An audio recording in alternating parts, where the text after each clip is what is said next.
In this question we're going to have a look at this non-right angled triangle where I've got the lengths of 3 of the sides and I'm trying to find a missing angle.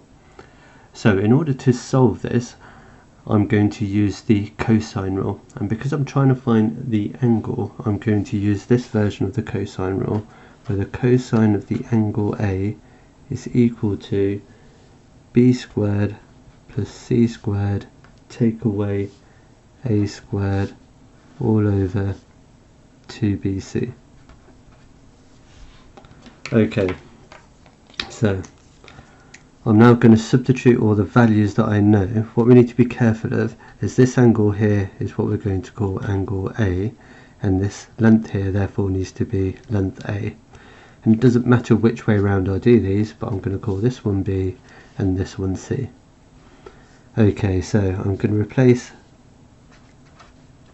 each of these with their corresponding values. So this is going to be cos x is equal to b squared plus c squared, so that's going to be 6 squared plus 3 squared take away 7 squared all over 2 times 6 times 3. Okay, and that tells me that cos x is going to be equal to, and I can put this straight into my calculator actually, so I'm going to put in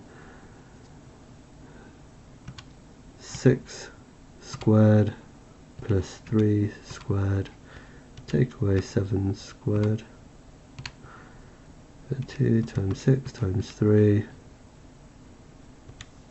and that gives me a negative 1/9. Okay, so to work out the angle x now, I need to do the inverse cos, or the arc cos, of negative 1/9. So I'm now going to do the inverse cos of my answer that was in the calculator, and that gives me 96.4 degrees to 3 significant figures.